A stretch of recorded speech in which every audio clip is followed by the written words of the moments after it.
चिंता संतान हंतारो यत्पादाम्बुजरेणव स्वीयानां तान्निजाचार्यान् प्रणमामि मुहुर्मुहुः। अंतर्राष्ट्रीय पुष्टिमार्गीय वैष्णव परिषद द्वारा आयोजित षोडश ग्रंथ व्याख्यानमाला में आज आपणे पुष्टि प्रवाह मर्यादा भेद ग्रंथनो आरंभ करिए। एनी पहला घणा वर्षों सुधी परिषद ने अनेक प्रकारनी सेवा आपी अने नित्यलीलास्थ पूज्यपाद गोस्वामी 108 श्री रणछोड़ाचार्य जी महाराज श्री प्रथमेश श्रीना खूब ज कृपापात्र एवा श्री बटुकभाई शाह मने समाचार मळ्या कि ठाकुरजीना धाम में गया है। परिषदनी साथे घणा वर्षों सुधी तेओ जोड़ायेला रह्या।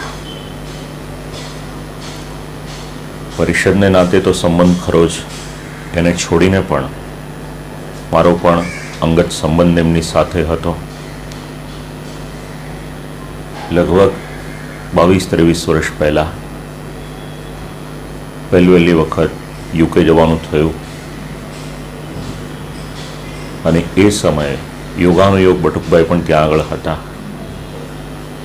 अने एमनी कानीथी लंडनना वेम्बलीना सनातन मंदिर में 7 दिवसने माटे वाणी पवित्र करवानो अवसर आव्यो हतो।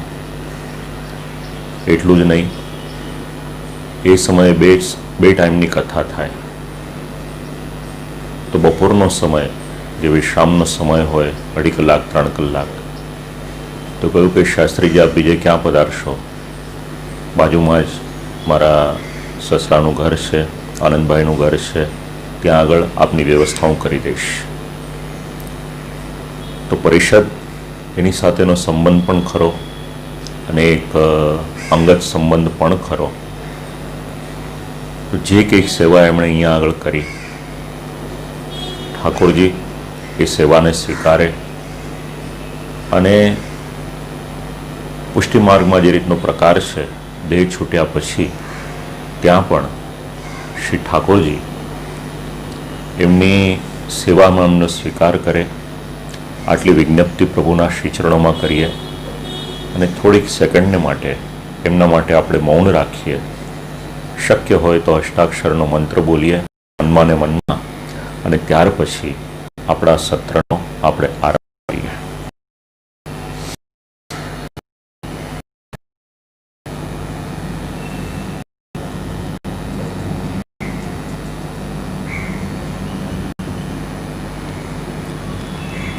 अस्तु। व्याख्यानमाळाना क्रम में पुष्टि प्रवाह ग्रंथ हवेनुं अनुष्ठान लईए आपणे। नमः श्रीवल्लभाचार्य चरणाब्ज नखेन्दवे पुष्टि प्रवाह मर्यादा तारका येन शोभिताः। टीकाकारोए करेलू आ मंगलाचरण जेवी रीते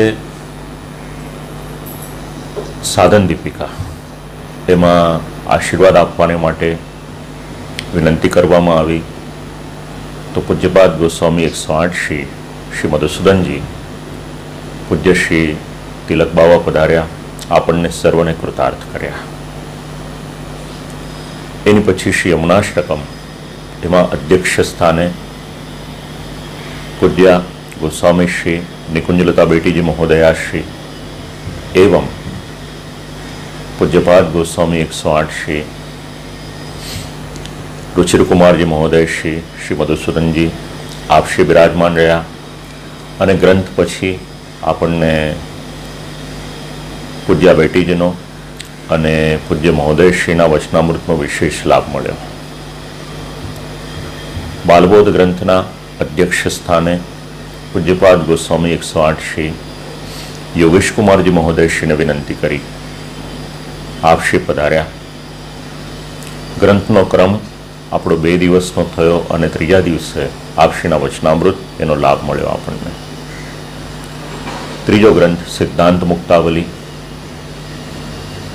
વિનંતી કરી અધ્યક્ષ સ્થાનને માટે પૂજ્યપાદ ગોસ્વામી 108 શ્રી ગોવિંદરાયજી મહોદય શ્રી, મોટું મંદિર વાપી. પુનઃ આપણો 2 દિવસનો સિદ્ધાંત મુક્તાવલીનો ક્રમ રહ્યો અને ત્રીજા દિવસે આપશ્રીના વચનામૃત થયા. એ જ ક્રમમાં આ ચોથા ગ્રંથનો આરંભ થઈ રહ્યો છે. એમાં આ ગ્રંથના વક્તવ્યમાં અધ્યક્ષ સ્થાને પૂજ્યપાદ ગોસ્વામી 108 શ્રી ગોપીશ કુમારજી મહારાજ શ્રી બિરાજમાન છે. ક્રમ મુજબ 2 દિવસને માટે આ ગ્રંથ ઉપર યત્કિંચિત મારું વક્તવ્ય થશે અને સોમ અને મંગળ તારીખ 22 અને 23 જૂન 2020 અને 24 તારીખે આપશ્રીના વિશેષ વચનામૃતનો આપણને લાભ મળશે. આખો જ ક્રમ એટલા માટે રાખ્યો છે કે વૈષ્ણવોને પુષ્ટિમાર્ગીય કથાકારનો તો લાભ મળે જ, પણ સાથે સાથે શ્રી વલ્લભકુલના આચાર્ય બાલકના વચનામૃત જે આપણને કંઈક વિશેષ સમજણ આપી શકે એટલા માટે આખો આ ક્રમ રાખ્યો છે. વિચાર કરીએ જરા આપણે તો પુષ્ટિમાર્ગમાં સર્વોચ્ચ સ્થાન ઉપર શ્રી ઠાકોરજી બિરાજમાન છે. સાથે સાથે જગતગુરુ શ્રીમદ વલ્લભાચાર્યજી શ્રી મહાપ્રભુજી, જેમણે આપણને સર્વને આ માર્ગ બતાવ્યો, અને શ્રી યમુના મહારાણીજી, આ એક સૌથી ઉપરનું સ્થાન. એની પછી વિચાર કરીએ તો આપણા સર્વનો શ્રી ઠાકોરજીની સાથે મેળાપ કરાવનાર શ્રી વલ્લભકુલ છે. બ્રહ્મ સંબંધ આપે ત્યારે ગુરુદ્વાર એ પ્રમાણે શ્રી વલ્લભકુલ પોતાનો પરિચય આપે. તો શ્રી ઠાકોરજી પછી શ્રી વલ્લભકુલ. એની પછી આપણે વિચાર કરીએ તો પુષ્ટિમાર્ગના જે વિદ્વાનો છે, કથાકારો છે, એમને મૂકી શકાય. કારણ શ્રી મહાપ્રભુજી, શ્રી ગોપીનાથજી પ્રભુચરણ, શ્રી ગોસાઈજી પ્રભુચરણ અને હાલમાં પણ ભૂતલ પર બિરાજમાન સર્વ બાલકો પુષ્ટિમાર્ગીય વિદ્વાનોને ખૂબ આદર આપ્યો છે. અને શ્રી આચાર્ય ચરણે તો આજ્ઞા કરી છે, તે સન્માર્ગ રક્ષકાહા. વિદ્વજનોને માટે વાર્તા પ્રસંગો વાંચીએ છીએ, નામ રત્નાખ્ય સ્તોત્ર વગેરે વાંચીએ છીએ, ત્યારે ખબર પડે છે આપણને કે વલ્લભકુલને કેટલું માન છે. એટલે વલ્લભકુલની પછી વિચાર કરવો હોય તો પુષ્ટિમાર્ગમાં જે વિદ્વદ્ગણો છે એમનો વિચાર કરી શકાય. અને એમની પછી વિચાર કરીએ આપણે તો પુષ્ટિમાર્ગના જેટલા પણ વૈષ્ણવો છે, તો આખી જે પુષ્ટિ સૃષ્ટિનો આપણે વિચાર કરવો હોય તો આ રીતે કરી શકાય. અને આ જે આયોજન થયું છે એના જ માટે થયું છે. આખી જ પુષ્ટિ સૃષ્ટિ એકબીજાની સાથે જોડાઈને રહે, આયોજનનું એ જ ધ્યેય છે. અને હૃદયથી ખૂબ પ્રસન્નતા છે, સાચું કહું તો, પરિષદ આગળ આવી આના માટે. આયોજન તો એમને પણ થાત, ઠાકોરજીની કૃપાથી પહેલા બધું વિચારી લીધું હતું, આખો જ પ્લાન તૈયાર કર્યો હતો. અને યોગાનુયોગ છે કે પરિષદના આ કાર્યકર્તાઓ ઠાકોરજીએ પ્રેરણા કરી એમને, અને ઠાકોરજીની પ્રેરણાને કારણે આ ત્રણેય કાર્યકર્તાઓ આગળ આવ્યા. અને એક વિચાર રજૂ થયો. ચિરાયુષ્માન આદિત્ય શાસ્ત્રીજીની સાથે બધી વાતચીત થઈ અને આપણી ષોડશ ગ્રંથની યાત્રા છે એ ભગવાનની કૃપાથી આ ચાલી રહી છે. આપણા માટે આખી જ પરિષદ એક છે. એ છતાં પણ ભગવાને જે ત્રણેય કાર્યકર્તાઓને પ્રેરણા આપી, કારણ કે કાર્ય કરવાને માટે એક નેતૃત્વ જોઈએ, તો પૂર્વમાં જે કાર્યકર્તાઓ હતા, આપ લોકોને એટલા માટે કહ્યું કે આવા અનેક આયોજનો શ્રી વટુકભાઈની અધ્યક્ષતામાં પણ થયા હશે. સ્વરૂપમાં ફેરફાર હોઈ શકે. અત્યારે આપણે આ રીતના સ્વરૂપમાં આનો આનંદ લઈ રહ્યા છે, ત્યારે પણ જે પણ કંઈક થયું હશે, તો જે પણ પદાધિકારીઓ જોડાયેલા છે, સંપ્રદાયની સેવા, પરિષદની સેવા, એ જ ધ્યેય છે અને મારા હૃદયમાં પણ એ જ ભાવ છે. તો શ્રી ઠાકોરજી આપણી સર્વની પર કૃપા કરે અને આખી જ પુષ્ટિ સૃષ્ટિ એક સાથે ચાલે, એ પ્રમાણે આપણે બધા પણ કૃતસંકલ્પ થઈએ. ગ્રંથ છે પુષ્ટિ પ્રવાહ મર્યાદા ભેદ. ષોડશ ગ્રંથમાં જે મોટા ગ્રંથો છે એમાં 25.5 શ્લોકનો આ ગ્રંથ છે. કેટલાક ગ્રંથો એવા છે જેનો રચનાકાળ અથવા તો પછી કોના માટે રચના કરવામાં આવી, લેખન કરવામાં આવ્યું, એનો ઉલ્લેખ મળતો નથી. એમાંનો જ એક આ ગ્રંથ પુષ્ટિ પ્રવાહ મર્યાદા ભેદ છે. પણ એવું માનવામાં આવે છે કે શ્રી આચાર્ય ચરણ અડેલમાં બિરાજમાન હતા ત્યારે આ ગ્રંથની રચના કરી છે. અવસર કયો હતો એનો ઉલ્લેખ મળતો નથી, ટીકાઓમાં પણ એનો ઉલ્લેખ નથી. હવે વિચાર કરવાનો ગ્રંથનો વિષય. તો આમ વિચાર કરીએ તો તમારા અને મારા જીવનની સાથે જોડાયેલો આ ગ્રંથ છે. જેવી રીતે સિદ્ધાંત મુક્તાવલી સેવાને માટેનો નિર્દેશ કરે આપણને, તો પુષ્ટિ પ્રવાહ મર્યાદા ભેદ આપણને એક આયનો બતાવે છે કે જુઓ તમે ક્યાં ઊભા છો. એક ચેકલિસ્ટ રાખવાનું આપણે આપણી સાથે, અને આ ગ્રંથમાં જે પણ નિરૂપણ કર્યું છે એમાં આપણે ક્યાં છીએ એ નિર્ણય આપણે કરવાનો. શ્રી આચાર્યચરણ ખૂબ જ સ્પષ્ટ છે કે પહેલા મંગલાચરણ કરાવ્યું, પછી મોક્ષને માટેના વિચાર કર્યા, સેવાને માટેની આજ્ઞા કરી, હવે આગળ બ્રહ્મ સંબંધમાં આપણને લઈ જશે. તો એની પહેલા જરાક વિચાર કરી લો કે પોતે કોણ છો, પુષ્ટિમાં છો, પ્રવાહમાં છો, મર્યાદામાં છો, અથવા તો પછી એના જે આંતરિક વિભાગો છે એમાં છો. તો આવો અત્યંત ઉપયોગી એવો આ ગ્રંથ. કોઈના મનમાં એવો વિચાર આવે કે જીવ માત્ર તો સરખા, સ્વરૂપથી સરખા વિચારી શકાય, એમાં કોઈ ના નહીં, કારણ કે જીવ માત્ર એ તો ભગવાનના દ્વારા આ સૃષ્ટિમાં આવેલ છે. એવી રીતે અગ્નિમાંથી તણખા છૂટા પડ્યા એમ જીવ છૂટો પડેલો છે. તો સ્વરૂપથી આપણે વિચારી શકાય કે કોઈ પણ મનુષ્યને પણ વિચારી શકાય કે પંચમહાભૂતનો બનેલો આ દેહ છે. પણ એનાથી આગળ વિચાર કરીએ આપણે સ્વરૂપની સાથે સાથે બીજો શબ્દ વિચારવાનો, એનું નામ છે સ્વભાવ. તો સ્વભાવથી શું બધા એક સમાન છે? એનું સ્પષ્ટીકરણ આપણને આમાં મળશે.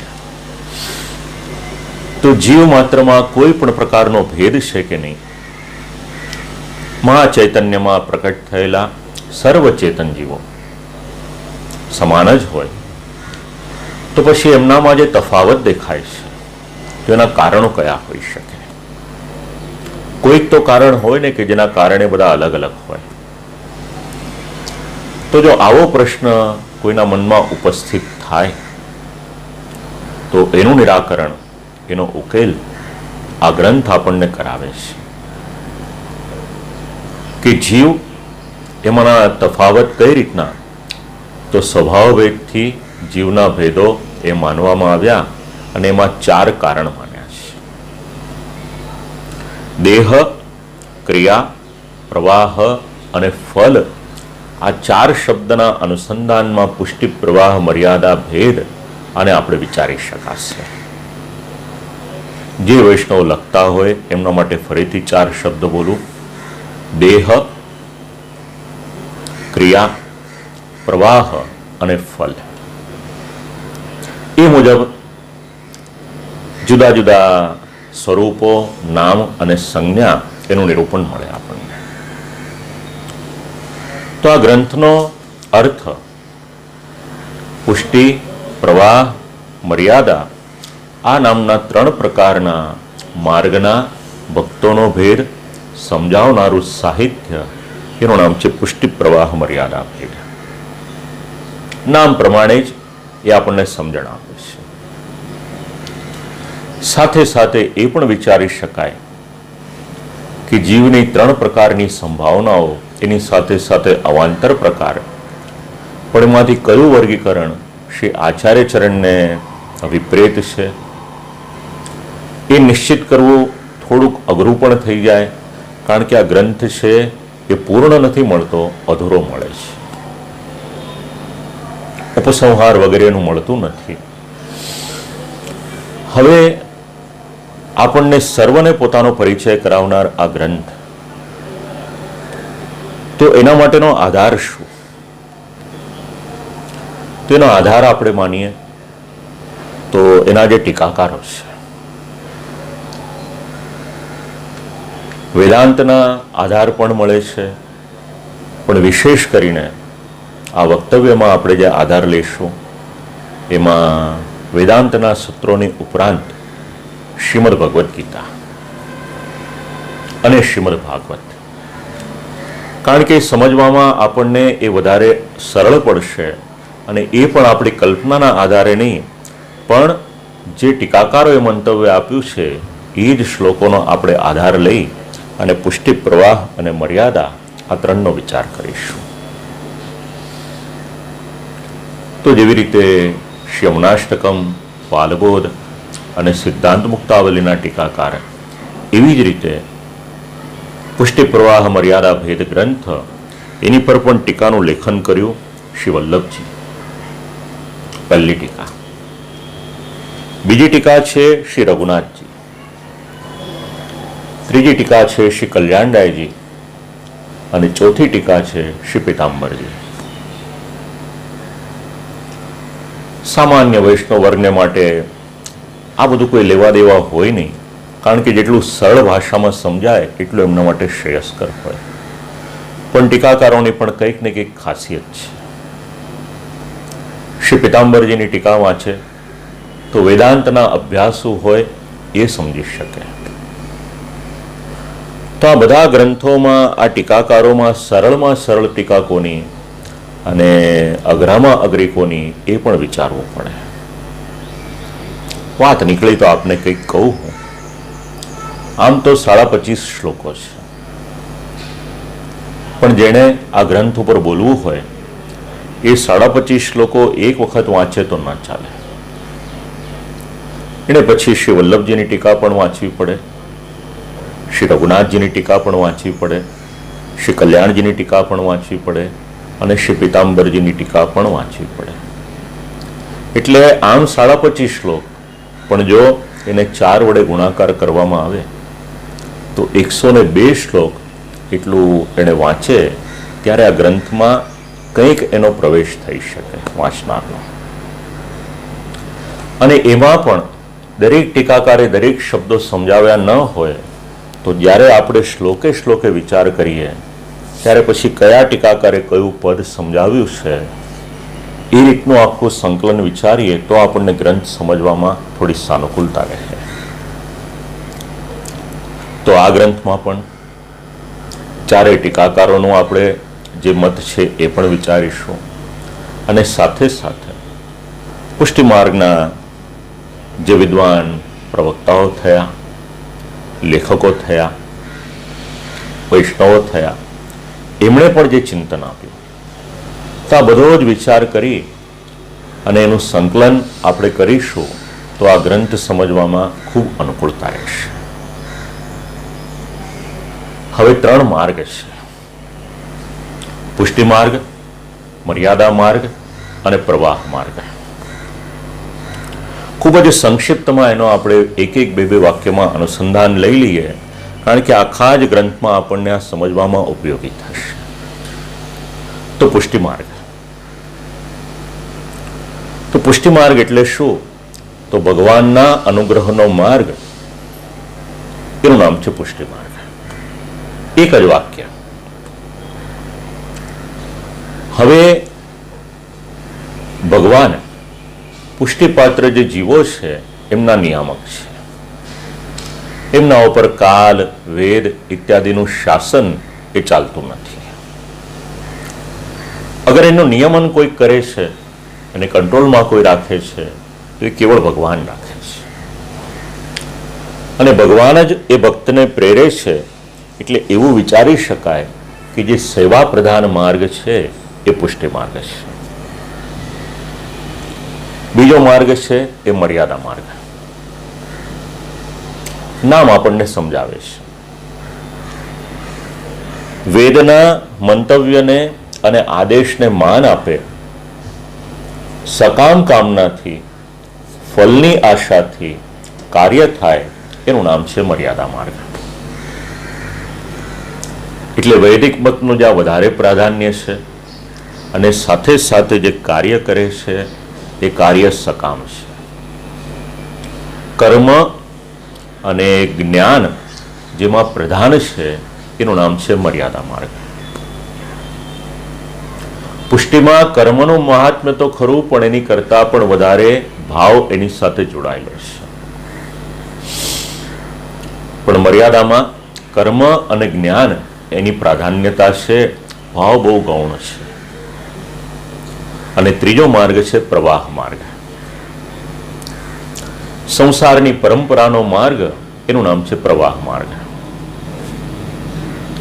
હવે ત્રણેય પ્રકારના માર્ગના જીવો, દેહ, ક્રિયા, સર્ગ અને ફલ.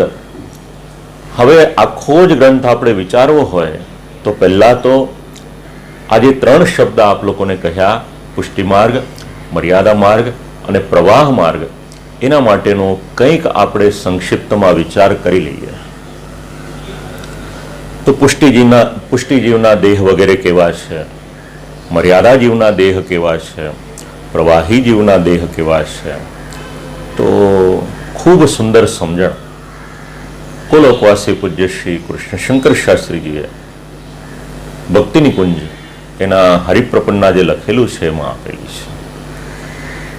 શ્રોતાઓને સમજવાને માટે સરળતા રહે એટલે એ ગ્રંથમાં જે પ્રમાણે નિરૂપણ કર્યું છે, ટીકાકારોનો મત તો આપણે આગળ લઈ લઈશું, પણ આ ત્રણ શબ્દ સમજવાને માટે આ ઘણું જ સહાયક છે. તો પુષ્ટિ સૃષ્ટિનો પરિચય. તો ભગવાને પોતાના આનંદમય શ્રી વિગ્રહમાંથી, શ્રીઅંગમાંથી પુષ્ટિ સૃષ્ટિની રચના કરી છે. ગ્રંથમાં આવશે આનો ઉલ્લેખ, ત્યારે વિચાર વધારે કરીશું. આ તો એક એક વાક્ય છે. બીજું, પુષ્ટિ માર્ગના જીવનું સ્વરૂપ કેવું, નિત્ય છે કે અનિત્ય, એટલે કહ્યું કે નિત્ય છે. પુષ્ટિ જીવનો દેહ એ લૌકિક કે અલૌકિક, એટલે કહ્યું કે અલૌકિક છે અને એટલા જ માટે સેવાને માટે એ દેહ યોગ્ય છે. ચોથી વાત, પુષ્ટિ જીવની ક્રિયા કેવી, એટલે કહ્યું ભગવત પ્રીત્યર્થ. પછી એમાં પોતાનો કોઈ સ્વાર્થ નહીં, જેને આપણે સંપ્રદાયમાં તત્સુખ આ નામથી જાણીએ છીએ. પાંચમી વાત, પુષ્ટિ જીવનો જે સર્ગ છે એ સર્ગ એ પણ દૈવી છે. દૈવીનો અર્થ થાય છે દિવ્ય. અને છઠ્ઠી વાત, પુષ્ટિજીવનું ફલ શું, તો પુષ્ટિજીવનું ફલ એનું નામ છે ભગવત સેવા. તો પુષ્ટિ માર્ગ એટલે કૃપા માર્ગની એક મહત કૃપા છે કે કેવલ અને કેવલ ભક્તિ ધરાવનારો કોઈ જીવ હોય, પછી જરૂરી નથી કે બહુ પૈસાદાર હોય કે બહુ ઊંચા કુળમાં જન્મેલો હોય, એવો કોઈ ક્રાઇટેરિયા નથી. એક જીવ જેના હૃદયમાં ભક્તિ રહેલી છે આવો જીવ સ્ત્રી હોય, શુદ્ર હોય, બાળક હોય, અબોધ હોય કે સુબોધ હોય, કોઈ પણ હોય, પરંતુ ભગવત સેવાથી અને ભગવત કૃપાથી એનું સર્વ મંગલ થાય છે. આ પુષ્ટિની એક વિશેષતા છે. હવે પુષ્ટિ સૃષ્ટિના જીવોમાં એટલે ભક્તોમાં મુખ્યત્વે બે પ્રકાર છે. એક છે શુદ્ધ પુષ્ટિ જીવ. તો શુદ્ધ પુષ્ટિ જીવ કોને કહેવાય? કે જેની ભગવાનમાં નૈસર્ગિક પ્રેમ લક્ષણા ભક્તિ સેવા હોય, એનું નામ છે શુદ્ધ પુષ્ટિ જીવ. આમ તો ઘણું બધું વિચારી શકાય, પણ સમજવાને માટે એક બે વાક્ય કહું છું આપ લોકોને. નહીતર તો આપણે એક જ શબ્દ લઈ લઈએ કે શુદ્ધ પુષ્ટિ જીવ, તો એમાં વક્તવ્ય પૂર્ણ થઈ જાય. તો એક તરફ છે શુદ્ધ પુષ્ટિ જીવ, અને બીજો જે પ્રકાર આવશે પુષ્ટિ જીવમાં એ છે મિશ્ર પુષ્ટિ જીવ. તો મિશ્ર પુષ્ટિ જીવ એમાં ત્રણ પ્રકારનો એ મિશ્ર પુષ્ટિ જીવ થાય. મર્યાદા પુષ્ટિ અથવા તો પ્રવાહના ધર્મોનું દર્શન જે પુષ્ટિ જીવમાં દેખાય એના ત્રણ ભેદ થાય. એક પુષ્ટિ મિશ્ર પુષ્ટિ, બીજો પુષ્ટિ મિશ્ર મર્યાદા, અને ત્રીજો પુષ્ટિ મિશ્ર પ્રવાહ. આ ત્રણ પ્રકારના જીવ મળે. આ થઈ પુષ્ટિ સૃષ્ટિ, એના પરિચયની વાત. હવે જરા મર્યાદા સૃષ્ટિ છે એનો પણ પરિચય મેળવી લઈએ. આવી રીતે મર્યાદા સૃષ્ટિ, જેવી રીતે પુષ્ટિ સૃષ્ટિ શ્રી ઠાકોરજીના શ્રીઅંગમાંથી, તો મર્યાદા સૃષ્ટિ ક્યાંથી આવી એટલે સમજાવ્યું. મર્યાદા સૃષ્ટિ એ ભગવાનના શ્વાસ સ્વરૂપ વેદોની વાણીમાંથી થાય છે. આ પહેલી વાત. બીજી વાત, હવે પુષ્ટિનો જીવ છે, પુષ્ટિ સૃષ્ટિનો જીવ છે એ નિત્ય છે, તો મર્યાદા સૃષ્ટિનો જીવ કેવો? એટલે કહ્યું કે એ પણ નિત્ય છે. એમાં કોઈ મતમતાંતર નથી. તો પુષ્ટિનો જીવ ભગવાનની સેવાને માટે, એનો દેહ ભગવત સેવાને માટે, એવી રીતે મર્યાદા જે છે એનો દેહ કેવો એટલે એની સમજણ આપી. એનો દેહ વેદોક્ત ક્રિયા કરવાને માટે, અગ્નિહોત્ર વગેરે કરવાને માટે વધારે સાનુકૂળ હોય છે. ચોથી વાત, પુષ્ટિના જીવની જે ક્રિયાઓ છે એ ભગવાનની સાનુકૂળતા માટે, તો મર્યાદા સૃષ્ટિનો જે જીવ છે એની ક્રિયાઓ કેવી? એટલે કહું કે વેદ શાસ્ત્રની આજ્ઞા મુજબ એ પોતાની ક્રિયાઓ કરે છે. પાંચમી વાત, જેમ પુષ્ટિનો સર્ગ દૈવી છે, એમ મર્યાદા સૃષ્ટિનો સર્ગ કેવો? એટલે કહ્યું કે એ પણ દૈવી છે. અને છઠ્ઠી વાત, જેમ પુષ્ટિનો જીવ એનું ફલ છે ભગવત સેવા, તો મર્યાદા સૃષ્ટિના જે જીવ છે એનું ફલ શું? એટલે કહ્યું કે એનું ફલ છે મોક્ષ અને સ્વર્ગ વગેરે જે લોક છે એના સુખોની પ્રાપ્તિ. આ મર્યાદા સૃષ્ટિ એનો સંક્ષિપ્ત પરિચય છે. હવે ત્રીજી જે છે એ પ્રવાહ સૃષ્ટિ છે. તો પ્રવાહ સૃષ્ટિનો જીવ કઈ રીતે આવે? એટલે કહ્યું કે એ ભગવાનની ઈચ્છાથી થાય છે. હવે પ્રવાહ સૃષ્ટિનો જીવ એ નિત્ય ખરો કે નહીં? એટલે કહ્યું કે સતત જન્મ મરણના ક્રમમાં એનું ગતિ એ ચાલુ જ રાખે છે. તો પુષ્ટિનો જીવ ભગવત સેવા કરે, મર્યાદા સૃષ્ટિનો જીવ અગ્નિહોત્ર વગેરે કરે, તો આ પ્રવાહ સૃષ્ટિનો જીવ એ શું કરે? એટલે કહ્યું કે લોકના સુખમાં એનો રસ એ વધારે હોય છે. સાથે સાથે જરા મગજ વિચારતા રહેજો કે તમારા ધ્યાનમાં જેટલા જેટલા જીવો હોય, ક્યાંક ને ક્યાંક આમાં જ એ લોકો એપ્રોપ્રિએટ રીતે બેસતા હશે. તો પ્રવાહ સૃષ્ટિનો જીવ એને એનું શરીર, એનો દેહ એ બધામાં જેમાં આનંદ આવે એટલે ક્ષણિક સુખ જેને આપણે કહી શકીએ, એમાં ને એમાં જ એની અભિરુચિ એ વધારે હોય છે. તો એમની ક્રિયાઓ કેવી હોય? તો એમની ક્રિયાઓ એ લૌકિક કર્મથી ભરપૂર એટલે વ્યાપ્ત હોય, એ કેવળ અને કેવળ લૌકિક કર્મમાં વધારે આસક્ત હોય. તો પુષ્ટિ અને મર્યાદાનો જે સર્ગ છે એ તો દૈવી છે. તો પ્રવાહનો સર્ગ કેવો? એટલે કહ્યું કે એ દૈવી નથી, એ તો આસુર સર્ગ, એ રીતે ભગવદ્ ગીતા એની ઓળખાણ કરાવે છે. અને એમનું ફળ કેવું? તો એમનું ફળ એ મુક્તિ અને બંધન આ બે પ્રકારનું છે. એ માટે તેમના બે પ્રકાર પણ માન્યા છે. અજ્ઞ અને દુર્જ્ઞ. જ્યારે ગ્રંથનો વિરામ આવશે ત્યારે બંનેનો ઉલ્લેખ પણ છે. બસ હવે મેં આપ લોકોને જે પણ કંઈક કહ્યું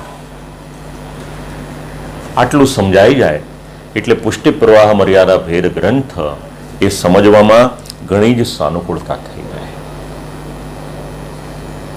કારણ કે સીધે સીધો શ્લોકનો આરંભ કરીએ એની કરતાં આ ગ્રંથને સમજવાને માટે આટલી એકદમ આપણે બેઝિક સમજણ જે કહીએ, પાયાની સમજણ કહીએ, એ જરૂરી હતી. હવે આપણે શ્લોકોનો ક્રમ એમાં પ્રવેશ કરીએ. તો પ્રથમ બે શ્લોકો ગ્રંથનું જે નામ છે એના જ અનુસંધાનમાં આ ગ્રંથના શ્લોકોનો પણ આરંભ થાય છે. આ લોકમાં કેટલા માર્ગ છે, કેવા છે, એનું ફળ શું છે, આ બધી જ વાતો શ્રી મહાપ્રભુ જે વિચાર કરે, ગ્રંથો વાંચશે કદાચ સમજી નહીં શકે, એની કરતાં મારા જે નિજજનો છે એની પર હું કૃપા કરું. હવે વિચાર કરો, શ્રી મહાપ્રભુજીએ તમારો ને મારો કેટલો બધો વિચાર કર્યો છે. આપણે વેદ, વેદાંત એટલે ઉપનિષદ, શ્રીમદ ભાગવત, શ્રીમદ ભગવદ્ ગીતા, બ્રહ્મસૂત્ર, અણુભાષ્ય, આ બધા જ ગ્રંથો વાંચીએ આપણે, પછી પણ આ બધા ભેદ સમજી શકીએ કે કેમ, એ પ્રશ્ન છે. તો શ્રી મહાપ્રભુજી એટલી બધી કૃપા કરી કે આ બધા જ ગ્રંથોમાં જે અલગ અલગ જગ્યાએ હતું, શ્રી આચાર્ય ચરણે કેવળ આ ગ્રંથમાં આટલા શ્લોકોમાં આપણને સમજણ આપી છે. અને એટલા જ માટે શ્રી આચાર્ય ચરણ મહાકારુણિકા, તમારી ને મારી પર કરુણા કરી કે કલિયુગનો જીવ એટલી બધી જગ્યાએ અટવાયેલો હશે કે આ બધા ગ્રંથો એના જીવનમાં એ વાંચી નહીં શકે, અને કદાચ વાંચશે તો વિચારી નહીં શકે, અને કદાચ વિચારી લેશે તો સમજી નહીં શકે. પછી ભવિષ્યમાં એણે બીજા કોઈને પૂછવાને માટે જવું પડે અને એને મુશ્કેલી થાય. એની કરતાં લાવો એને સ્પષ્ટ રીતે સમજણ આપી દઉં, એટલે પુષ્ટિ સૃષ્ટિ આ બધા જ જીવોના પ્રકાર એને સારી રીતે સમજી શકે. આટલી કૃપા શ્રી આચાર્ય ચરણે કરી. શ્રી આચાર્ય ચરણ વિશેષ રૂપથી આ બધું કહેવાને માટેની પ્રતિજ્ઞા એ સ્પષ્ટ કરી રહ્યા છે. જેવી રીતે બાલબોધમાં સર્વ સિદ્ધાંત,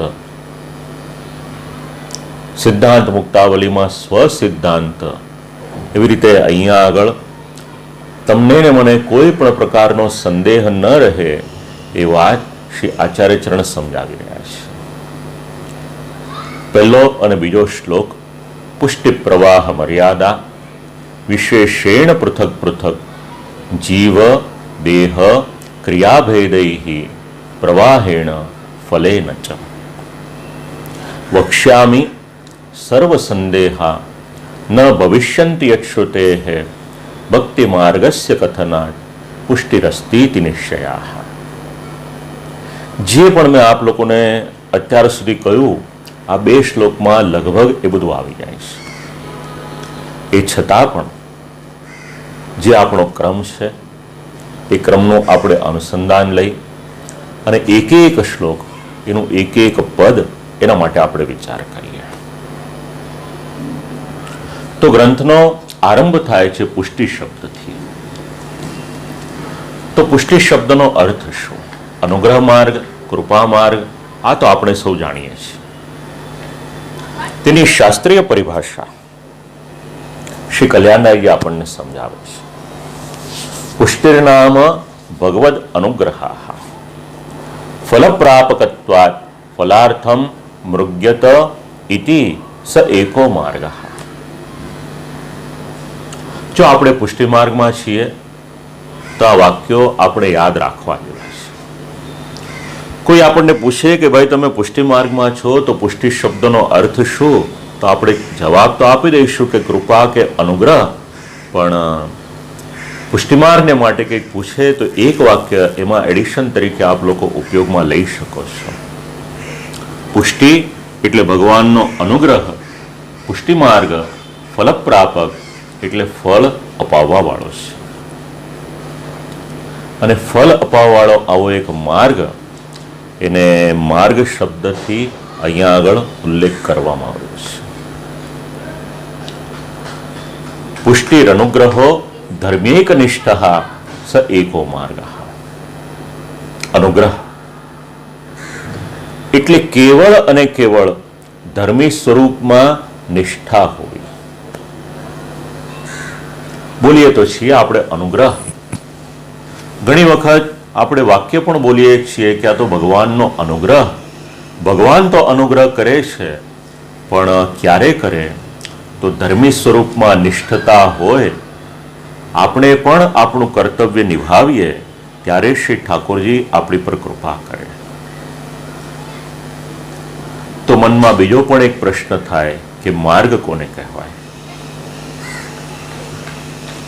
સામાન્ય રીતે આપણે એક જગ્યાએથી બીજી જગ્યાએ જવું હોય, રસ્તો આપણને ખબર ન હોય, તો આજે વિજ્ઞાને ઘણી પ્રગતિ કરી છે. આપણી પાસે આપણા સ્માર્ટફોનમાં કોઈ એપ એમાં હોય, અથવા તો પછી આપણા કારમાં એ રીતની સિસ્ટમ હોય કે આપણે એમાં એડ્રેસ ફીડ કરી દઈએ એટલે પછી આપણને માર્ગદર્શન આપે કે આટલા માઇલ તમે સીધે સીધા જાઓ, પછી લેફ્ટ લેજો, પછી રાઈટ લેજો, અને ત્યાં સુધી કે અત્યારે 5:36 થઈ છે તો તમે બરાબર 6:12 તમે તમારા સ્થાન પર પહોંચી જશો. આ આજના વિજ્ઞાને કરેલી પ્રગતિ છે. તો જે સ્થાનમાંથી આપણે નીકળીએ ત્યાંથી જ્યાં આપણે જવાનું હોય ત્યાં આગળ આપણને જે લઈ જાય એનું નામ છે માર્ગ. આપણે આપણી ભાષામાં વિચાર કર્યો. હવે શ્રી કલ્યાણદાયજી આપણને જે સમજાવે છે એ પણ વિચારી લઈએ. મૃગ્યત ઇતિ સ એકો માર્ગ. જેના દ્વારા ફલ પ્રાપ્ત કરવાની ચેષ્ટા કરવામાં આવે એને માર્ગ કહેવાય છે. માર્ગના જાણકાર હોવા એ દુર્લભ છે. મારા પિતાજી અવારનવાર વડોદરા પધારતા હતા, કારણ કે એમનું ગુરુઘર ત્યાં આગળ, વિદ્યાભ્યાસ ત્યાં કર્યો. અને એમના ખાસ અંગત મિત્ર કોલકવાસી પૂજ્ય શ્રી સુરેન્દ્રભાઈ શાસ્ત્રીજી સાથે સાથે નીકળે, વાતો કરતા જાય. એક વખત મારા પિતાજીએ પૂજ્ય શ્રી સુરેન્દ્ર કાકાને પૂછ્યું કે ભાઈ, આ ભગવાન પ્રાપ્તિના જે માર્ગ છે એના માટેની આપણે કંઈક વાત કરીએ તો આજે. એટલે પૂજ્ય શ્રી સુરેન્દ્ર કાકાનો સ્વભાવ ખૂબ રમૂજી. એમણે હસતા હસતા જવાબ આપ્યો કે ભાઈ, મને આ વડોદરાના પોળના બધા માર્ગ મળતા નથી, તો ભગવાનને મેળવવાનો માર્ગ હું ક્યાંથી લાવીશ? એ સમજણ તમે જ આપો એમ કે. ખૂબ રમૂજમાં એમણે વાત કરી. બસ તમારી ને મારી પરિસ્થિતિ પણ આવી જ છે. જે નગરમાં, જે શહેરમાં, જે વિશ્વમાં આપણે રહીએ છીએ એના માર્ગની આપણને ખબર ન હોય તો ભગવાનને મેળવવાના માર્ગ આપણને કોણ બતાવે? તો એ માર્ગ આપણને કોઈક બતાવે છે તો જગતગુરુ શ્રી વલ્લભાચાર્યજી, શ્રી મહાપ્રભુજી બતાવે છે. જે ધર્મના કે જે માર્ગના અનુયાયી હોય એમના માટે પોતાનો માર્ગ શ્રેષ્ઠ હોય, પણ જો આપણે પુષ્ટિમાં છીએ તો આપણા માટે કોઈ પણ પ્રકારનો પક્ષપાત નથી. પણ શ્રી મહાપ્રભુજી આજ્ઞા કરે છે, માર્ગોયમ સર્વ માર્ગાણામ ઉત્તમ પરિકીર્તિતા. અને આપણે એ જ વાત આપણા ધ્યાનમાં રાખવાની કે શ્રી ઠાકોરજી આપણો જે માર્ગમાં અંગીકાર કર્યો છે આપણા માટે એ જ માર્ગ ઉત્તમ છે. શક્ય હોય તો યાદ રાખજો. ધર્મ શબ્દ અલગ છે, સંપ્રદાય શબ્દ અલગ છે અને માર્ગ શબ્દ અલગ છે. ખૂબ શાંતિથી આ ત્રણેય શબ્દ વિચારવા જેવા છે. જો એ ત્રણમાં સમજણ નહીં પડે તો પછી એ ત્રણેયને આપણે ભેગા કરી દઈશું અને એમાં ગળથોલિયા ખાધે રાખીશું.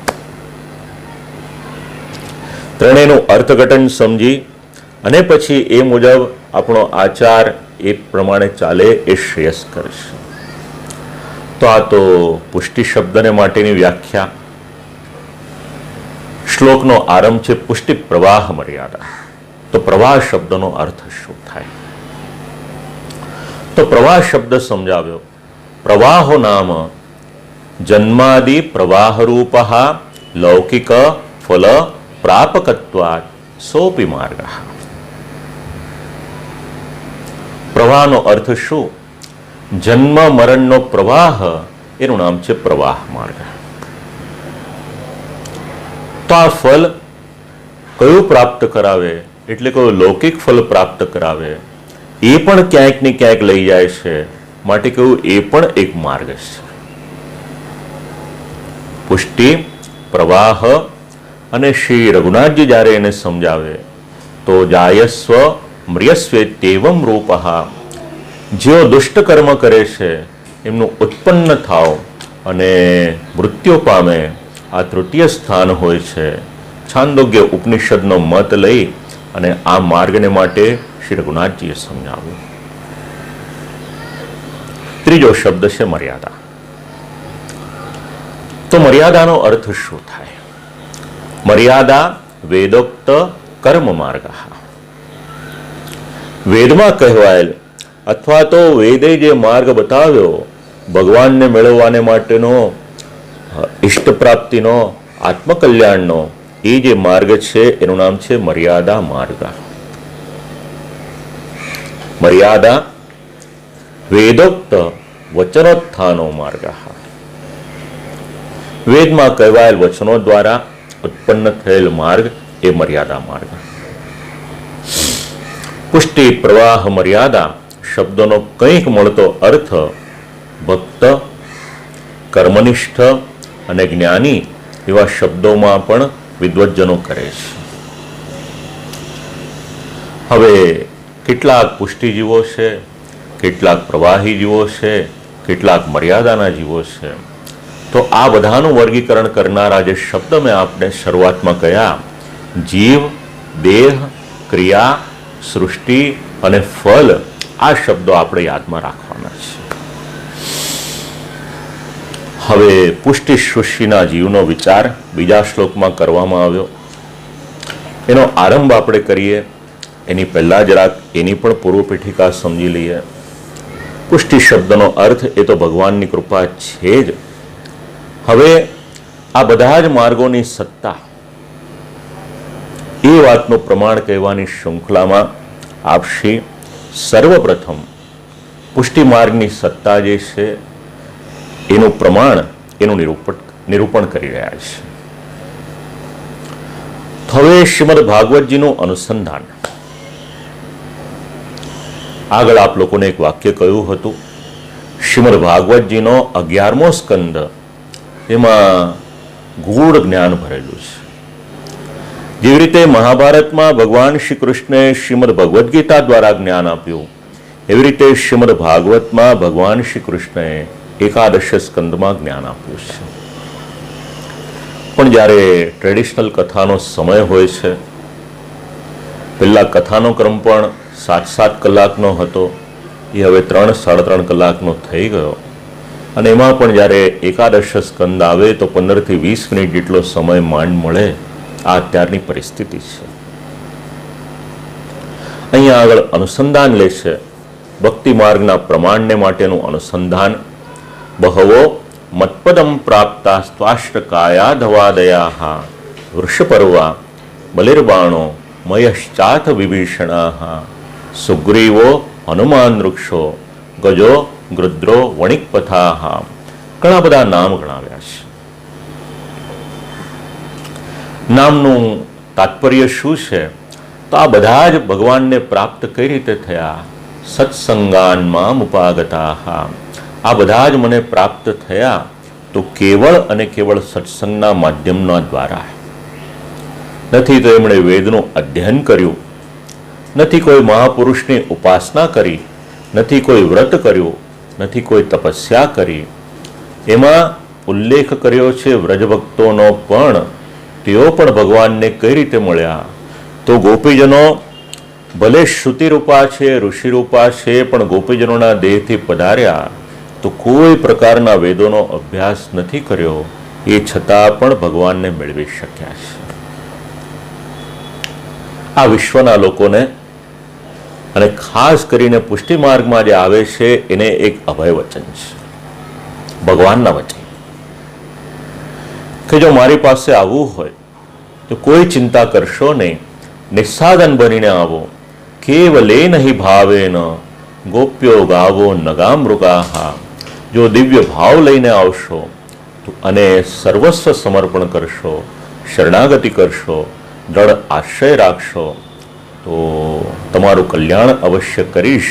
આ કયો માર્ગ? એટલે કહ્યું કે આમાં ભક્તિરૂપ માર્ગ, એનું નિરૂપણ એ કરવામાં આવ્યું છે. તો જ્યારે આ શ્લોકોમાં ભક્તિ કહેવામાં આવી છે તો ભક્તિનું મૂળ કારણ એટલે ભક્તિ જેનાથી ઉત્પન્ન થાય છે એ મૂળ કારણ પુષ્ટિ અર્થાત ભગવાનનો અનુગ્રહ, એનું મૂળ આપણને આ શ્લોકોમાં પણ મળે છે. કર્તવ્ય શું છે તમારું ને મારું? ભગવાન પ્રતિ સ્નેહ રાખીએ, આ જ તમારું ને મારું કર્તવ્ય છે. અને ભગવાનને માટેનો અપાર સ્નેહ, પરમ સ્નેહ, એ જ ભક્તિનું સ્વરૂપ છે. અને ભક્તિ જો ભગવાનનો અનુગ્રહ નહીં હોય તો પુષ્ટિ ભક્તિ પણ ઉત્પન્ન નહીં થાય. તો પુષ્ટિનો અર્થ આપણે વિચાર્યો, ભગવાનનો અનુગ્રહ, ભગવાન પોષણ, અને સાથે સાથે શબ્દ સમજાવ્યો છે મહાત્મ્ય જ્ઞાન. મહાત્મ્ય જ્ઞાનની આવશ્યકતા ક્યાં સુધી? ભગવાનની સાથે આપણે જોડાઈ જઈએ, પૂર્ણ રીતે આપણે આપણું મન ભગવાનમાં પરોવી દઈએ, ત્યાં સુધી ભગવાનનું મહાત્મ્ય જાણવું ખૂબ જરૂરી છે. કારણ કે જો મહાત્મ્ય જાણેલું નહીં હોય તો અડધા રસ્તે જઈશું અને પછી આપણા મનમાં સંશય થશે કે હું કરું છું એ બરાબર કે નહીં. એની બદલે જો મહાત્મ્ય જ્ઞાન પાકું હશે તો પછી ક્યાંય પણ આપણને તકલીફ નહીં પડે. અને ભગવાને જ્યારે શ્રી ગિરિરાજજી બાવાને ધારણ કર્યા, હવે ગોપ લોકો, ગોપીજનો, વ્રજભક્તો, નંદ બાવા, યશોદાજી બધાને ભગવાનના મહાત્મ્યનું જ્ઞાન થઈ ગયું હતું. તો જ્યારે શ્રી ગિરિરાજજી બાવાને નીચે પધરાવ્યા પાછા પોતાના સ્થાનમાં, પછી કોઈએ ભગવાનની સ્તુતિ નથી કરી, ભગવાનને આલિંગન આપ્યું અને ભગવાનના પૂજન કર્યા છે. તો ભગવાનની સાથે જોડાવા માટે મહાત્મ્ય જ્ઞાન ખૂબ ઉપયોગી છે. પણ એકવાર સ્વરૂપનો પરિચય થઈ ગયો અને ભક્તિની એક અવસ્થા સુધી પહોંચી ગયા ત્યારે પછી આ કેવળ એક સહાયક એટલું કાર્ય કરશે. એવી જ રીતે મર્યાદા પુષ્ટિ,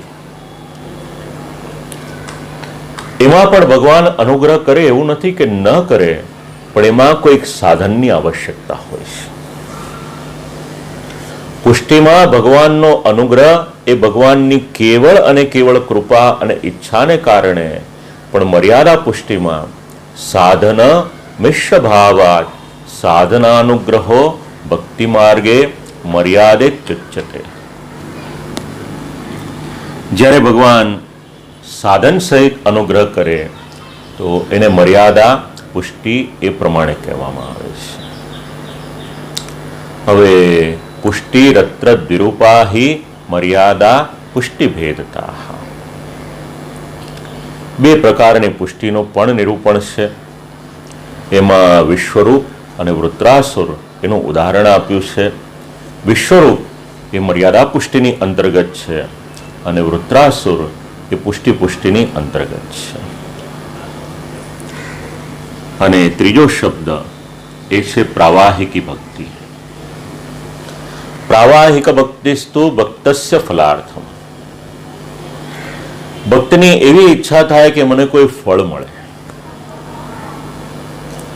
ઘણી વખત કોઈ ખૂબ સેવામાં ભગવાનની ભક્તિમાં રોકાયેલું હોય અને જો પુષ્ટિમાર્ગીય જીવ ન હોય ને એવી કોઈક વ્યક્તિ આવે એટલે કહે કે ભાઈ તમે ભગવાનની આટલી બધી નજીક છો તો અમારા માટે આટલી પ્રાર્થના કરજો. હવે એને પુષ્ટિનો સિદ્ધાંત ખ્યાલ ન હોય એટલે આવી વાત કરે. બસ આવું જે મન અહીંયા આગળ સમજાવે છે કે ભગવાનની ભક્તિ તો કરે પણ એની સામે એને કોઈક ફળ અવશ્ય જોઈએ.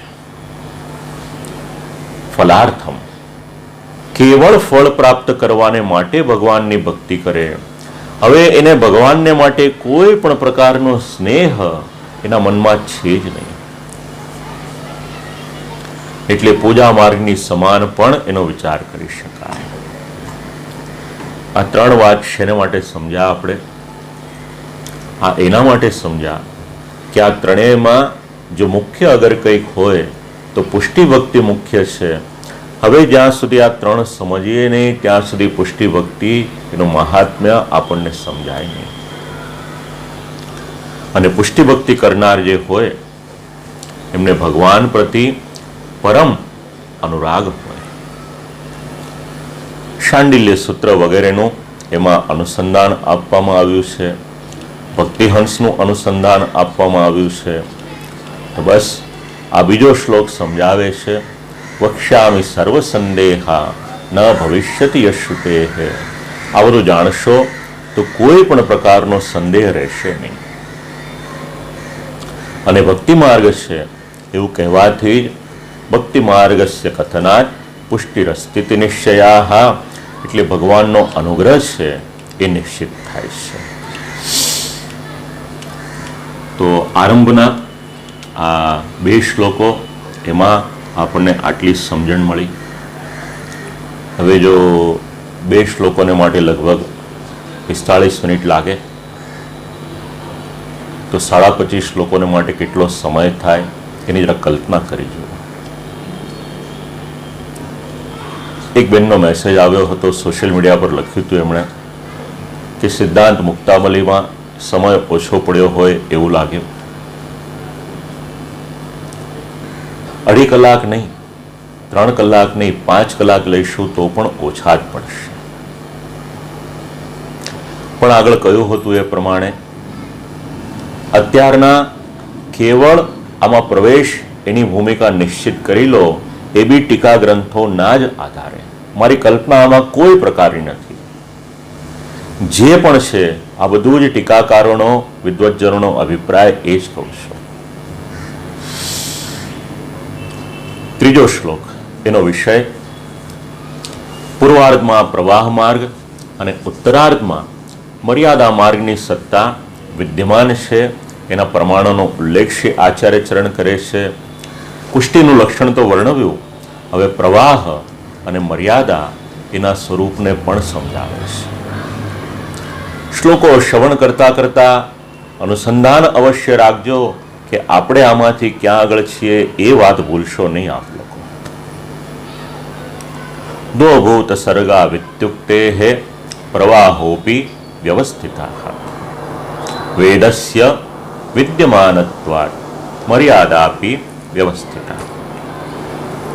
થોડો અનુવાદ એનો જાણી લઈએ એટલે સમજવામાં સાનુકૂળતા રહે. શ્રીમદ ભગવદ્ ગીતાજીના 16મા અધ્યાયમાં 6ઠ્ઠા શ્લોકથી આરંભ થાય છે. એનું જ અનુસંધાન અહીંયા લીધું છે, દો ભૂત સર્ગા. આ શ્લોકમાં દૈવી અને આસુરી એવી બે પ્રકારની સૃષ્ટિ છે એવું વાક્ય એ પ્રમાણિત હોવાથી પ્રવાહ માર્ગ પણ છે એ પુરવાર થાય છે. આ એક વાત છે. એટલે જેમ પુષ્ટિ માર્ગને માટે કહ્યું, શ્રીમદ ભાગવતજીનું અનુસંધાન આપ્યું પ્રવાહ માર્ગને માટે અને મર્યાદા માર્ગને માટે શ્રીમદ ભગવદ્ ગીતાજીમાં, અને એ પણ ભગવાનના જ વચન. એટલે આખી જ આ જે વ્યવસ્થા છે એ શ્રી આચાર્ય ચરણ પોતાની કલ્પનાના આધારે નિરૂપણ નથી કરતા, પણ ભગવાને શ્રીમદ ભાગવતજીમાં ઉદ્ધવજીને જે વચન કહ્યા અને શ્રીમદ ભગવદ્ ગીતાજીમાં અર્જુનજીને જે વચન કહ્યા એનું જ અનુસંધાન મૂળ ગ્રંથ અને ટીકાકારો આ બંને આપે છે. વેદસ્ય વિદ્યમાનત્વાત, અને વેદનું અસ્તિત્વ તો છે જ, એને તો કોઈ પણ નકારી શકે એમ છે જ નહીં. એટલા માટે મર્યાદા માર્ગ પણ વ્યવસ્થિત રીતે નક્કી થાય છે. આ વાત આચાર્ય ચરણ આ શ્લોકમાં કહેવા માંગે છે. હવે પ્રવાહી જીવો, જો પ્રવાહી જીવોનું સ્વરૂપ સમજવું હોય તો શ્રીમદ ભગવદ્ ગીતાજીનો 16મો અધ્યાય એમાં 6 થી લઈ અને 20 સુધીના જે શ્લોકો છે ખાસ કરીને વાંચજો.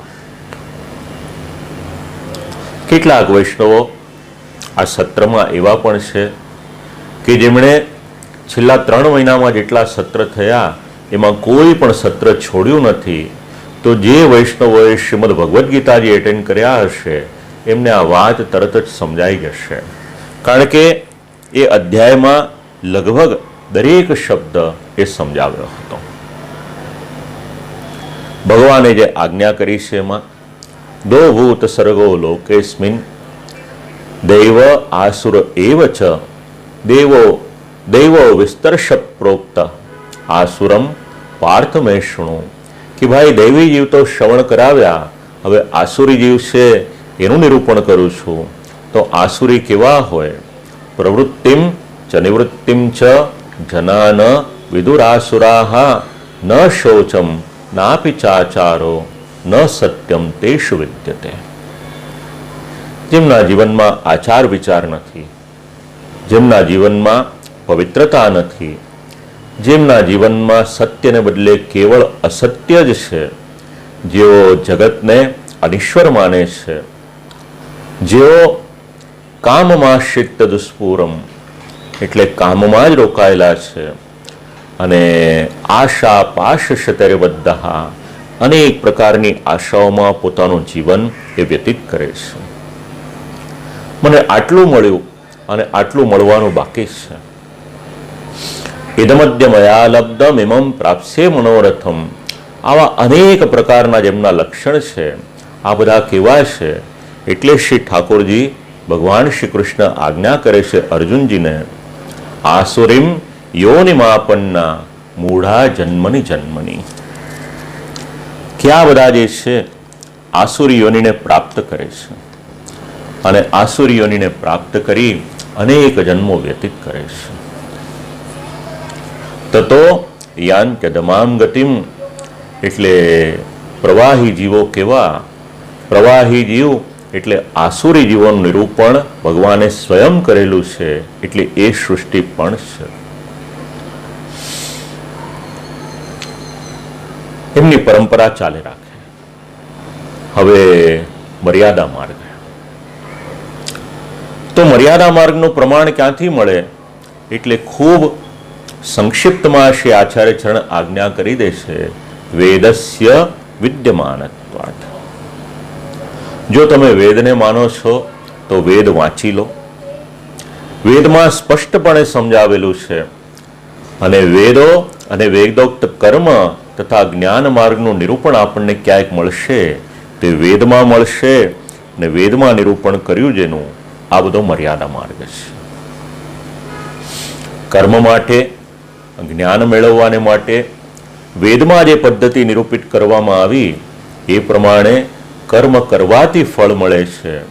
એટલે વેદની આજ્ઞાનું પાલન કરે, એનું ઉલ્લંઘન ન કરે, અને એ સિદ્ધાંત પ્રમાણે પોતાનું જીવન જે વ્યતીત કરે, આ બધું મર્યાદા માર્ગમાં ચાલનાર એમના માટે. એટલે પુષ્ટિ માર્ગનું પ્રમાણ આપ્યું, પ્રવાહ માર્ગનું પ્રમાણ આપ્યું, અને મર્યાદા માર્ગનું પણ પ્રમાણ આપ્યું. હવે ચોથો શ્લોક, પુષ્ટિ માર્ગીય ભક્તિ એ પ્રાપ્ત થવી એ કેટલી દુર્લભ છે એનું નિરૂપણ આ ચોથા શ્લોકમાં કરવામાં આવ્યું છે. કશ્ચિદેવ હિ ભક્તો હિ યો મદ્ભક્ત ઇતિરણાત સર્વત્રોત્કર્ષ કથનાત પુષ્ટિરસ્થિતિ નિશ્ચયા. હવે પાછું શ્રીમદ ભગવદ્ ગીતાજીનો 12મો અધ્યાય. ભક્ત અને ભક્તિ એનું અનુસંધાન લેવું હોય તો ભગવાનના વચન આપણને ત્યાં મળે છે. એમાં ભગવાને જે આજ્ઞા કરી, યો મત ભક્ત, બસ એ ભગવાનના જ શબ્દોને શ્રી આચાર્ય ચરણ આ શ્લોકમાં સ્થાન આપે છે કે જે મારો ભક્ત છે એ મને અત્યંત પ્રિય છે. હવે જરા કલ્પના કરી જુઓ, ભગવાનના ભક્ત થવામાં લાભ શું? ભગવાન સ્વયં આજ્ઞા કરે છે કે જે મારો ભક્ત છે એ મને અતિશય પ્રિય છે. આનાથી વધારે પ્રમાણ બીજું કયું જોઈએ આપણને? તો આ ભગવાનની જે આજ્ઞા છે અને એની ઉપરાંત અનેક સ્થાનમાં ભગવાનના ભક્તનો મહિમા, એનું ગાન કરવામાં આવ્યું છે. એથી કોઈ વિરલ જ જીવ અનન્ય ભક્ત હોય છે એવું નક્કી થાય છે. એટલે જે પુષ્ટિ ભક્તિ છે એ પણ છે એનો નિશ્ચય આ શ્લોક સમજાવે છે. સકામ કર્મ કરવાવાળાઓ લૌકિક કામનાઓમાં આસક્તિવાળા હોવાથી એમનામાં ભક્તિની ગંધ ન હોય, પણ નિષ્કામ કર્મ માર્ગવાળાઓનું પણ ચિત્તની શુદ્ધિ દ્વારા જ્ઞાનની ઉત્પત્તિ થવાનું જ પ્રયોજન હોય અને તેમને પણ જ્ઞાન માર્ગનું જ ફળ મળે, પણ ભક્તિ માર્ગનું ફળ એ પ્રાપ્ત ન થાય. વાત જરા વિચારજો શાંતિથી આપ લોકો. કોઈક એક જગ્યાએથી બીજી જગ્યાએ આપણે જઈએ છીએ. રસ્તામાં 3 માર્ગ આવે છે. હવે કોઈક એમ વિચાર કરે કે ભાઈ આ 1 નંબરનો રસ્તો છે, આ 2 નંબરનો છે, આ 3 નંબરનો છે. એવું વિચાર કરે કે હું 1 નંબરના રસ્તા ઉપર જઉં અને 3 નંબરનું જે ડેસ્ટિનેશન છે ત્યાં પહોંચું, તો એ શક્ય નથી. બસ આ જ વાત અહીંયા આગળ સમજાવે છે. મર્યાદા માર્ગ ઉપર ચાલશો તો એનું ફળ છે એ પ્રમાણે ગતિ થશે. એની સાથે સાથે જે પુષ્ટિનો માર્ગ છે એની પર ચાલશો તો એ પ્રમાણેની ગતિ થશે. જે માર્ગ ઉપર ચાલશો એ પ્રમાણે આપણી ગતિ થશે. તો ભગવાન આજ્ઞા કરે છે કે મારો ભક્ત એ મને પ્રિય છે. ભક્ત્યા મામ અભિજાનાતિ. પછી શ્રીમદ ભગવદ્ ગીતાના વાક્ય, શ્રીમદ ભાગવતના વાક્ય, આ બધા જ શ્લોકોનું ખૂબ આમાં ચિંતન કરવામાં આવ્યું છે. પણ એક શ્લોક 16 ગ્રંથના ટીકાકારોને અત્યંત પ્રિય હોય એવું લાગે છે. ઘણા ટીકાકારો આ શ્લોકનો ઉલ્લેખ કરે છે. આગળ પણ આપણને ઉપયોગમાં આવશે, કહી રાખો આપ લોકોને. શ્રીમદ ભાગવતનો 9મો સ્કંદ, 4થો અને 5મો અધ્યાય. રાજા અમરીશ એકાદશીનું વ્રત કરે છે. દુર્વાસા મુનિ ત્યાં આગળ પધારે છે. રાજાને કહે છે કે રાજા, આપનું પણ વ્રત છે, મારું પણ વ્રત છે, આપણે એક સાથે વ્રતના પારણા કરીએ. અને પછી જ્યારે આવતા વિલંબ થાય છે અને બ્રાહ્મણોની અનુમતિ અને મત અનુસાર અમરીશ રાજા કેવળ જલનું આચમન કરે છે અને ભાવ રાખે છે કે પારણા કર્યા. અને જ્યારે દુર્વાસા મુનિને આ વાતનો ખ્યાલ આવે છે ત્યારે કૃત્યા ઉત્પન્ન કરે છે આ ભગવાનના ભક્તને મારવાને માટે. અને એ સમયે ભગવાનના ભક્તનું રક્ષણ કરવાને માટે ભગવાનનો સુદર્શન ચક્ર ત્યાં આવે છે. પછી તો ઘણો પ્રયત્ન કરે છે દુર્વાસા મુનિ. બ્રહ્માજીની પાસે જાય છે, મહાદેવજીની પાસે જાય છે, પણ નિરાકરણ થતું નથી એમનું. કોઈ પણ એમનું રક્ષણ કરી નથી શકતું. અને એ સમયે પછી ભગવાનની પાસે જાય છે અને ભગવાન જે શ્લોક બોલે છે એનું નિરૂપણ અહીંયા કર્યું છે. પ્રસંગ તો ઘણો લાંબો છે, આ તો મેં તમને 2-3 મિનિટમાં કહ્યું. અને દુર્વાસા મુનિ જ્યારે ભગવાનની પાસે આવીને વિનંતી કરે છે કે પ્રભુ આપ મારું રક્ષણ કરો, અને ભગવાન એ સમયે એવી આજ્ઞા કરે છે કે મુનિ આપ પધાર્યા છો, આપને પ્રણામ કરું હું, પણ અહમ ભક્ત પરાધીનો ય સ્વતંત્ર ઇવ દ્વિજ. જે પણ જીવ જો મારી પાસે આવે છે અને મારો ભક્ત બને છે તો પછી એ ભક્તને હું એટલો અનુગ્રહ કરીને સ્વીકારી લઉં છું કે પછી હું પોતે એને વશ થઈ જઉં છું. આ ભગવાનના વચન કે હું ભક્તને સર્વથા આધીન થઈને રહું છું. હવે વિચાર કરો કે ભગવાન પોતાના ભક્તને કઈ કક્ષામાં મૂકે છે. હવે જવાબદારી તમારી ને મારી થાય કે નહીં? જો ભગવાનના ભક્ત થયા તો ભક્તના જે લક્ષણ છે એ લક્ષણ આપણામાં હોય તો ભગવાન જે અહીંયા વાક્ય કહે છે એ ભગવાન પોતાનું વચન પરિપૂર્ણ કરે. હવે જવાબદારી તમારી ને મારી છે. જો આપણે વૈષ્ણવ થયા છીએ તો એક વૈષ્ણવ તરીકે આપણે આપણું જીવન જીવીએ. બહુ અઘરું છે વૈષ્ણવત્વ, સરળ નથી. અને ભૂલે ચૂકે એવું પણ નહીં વિચારી લેતા કે ભગવાનને મેળવવા બહુ સરળ છે. આવી ગેરમાન્યતામાં રહેશો નહીં. વાર્તા પ્રસંગ વાંચજો. અકબર બાદશાહને મનમાં વિચાર આવ્યો કે સાહેબ કઈ રીતે મળે, અને એ આખો જે પ્રસંગ છે અને ભગવાનને મેળવવાને માટે શ્રી ગુસાઈજી પ્રભુચરણ જે રીતે વાત સમજાવે છે કે એ તો ભગવાન જેની પર કૃપા કરે એને જ ભગવાન મળે. બસ આ જે શ્રુતિનો મત છે યમે વૈશ વૃણુતે તેન લભ્ય, એ જ અનુસંધાન આપણને વાર્તા પ્રસંગમાં મળે છે. યોગ્યતા કેળવો, પ્રયત્ન કરવો આપણું કામ છે, આપણું કર્તવ્ય છે. બાકીનું બધું પછી શ્રી ઠાકોરજી પર છોડી દો. અમરીશ રાજાનું રક્ષણ કરવાને માટે સુદર્શન ક્યારે આવ્યું? ભગવાન ક્યારે અમરીશ રાજાને માટે એવું બોલે છે કે અહમ ભક્ત પરાધીન? જ્યારે અમરીશ રાજા સવય મન કૃષ્ણ પદાર વિંદયોર, એમના જીવનનું એક એક ક્ષણ અને એક એક ઇન્દ્રિયો એમણે ભગવાનમાં જોડી, ત્યાં સુધી કે શ્રી ઠાકોરજીના સ્થાન મંદિર એની બુહારીની સેવા પણ અમરીશ રાજા કરે. બસ આ રીતે જીવન જીવીએ ત્યારે ભગવાન પણ રાજી થઈને એવું કહે કે અહમ ભક્ત પરાધીન. આવો મારો સેવક હોય તો હું એને આધીન રહું છું, અસ્વતંત્ર, હું સ્વતંત્ર નથી. વિચાર કરો હવે, વિશ્વના કયા ધર્મમાં આવા વચન લખેલા હશે કે જે સેવ્ય સ્વરૂપ છે એ સેવા કરનારને વશમાં થાય? આવું ક્યાં બને? બસ આ જ ભગવાનની પુષ્ટિ અને આ જ ભગવાનનો અનુગ્રહ છે.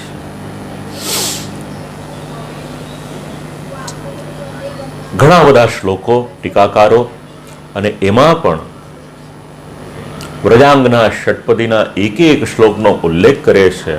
આપણે વાંચીએ, આપણું હૃદય પ્રસન્ન થઈ જાય. આ ચોથા શ્લોકમાં બે પ્રમાણો બતાવ્યા, પુષ્ટિ ભક્તિનું અસ્તિત્વ અને પુષ્ટિ ભક્તિ બીજા કરતા મહત્વ, એનું શ્રેષ્ઠપણું કઈ રીતે છે એ સમજાવ્યું. ભગવાનના ભક્ત તો ઘણા છે.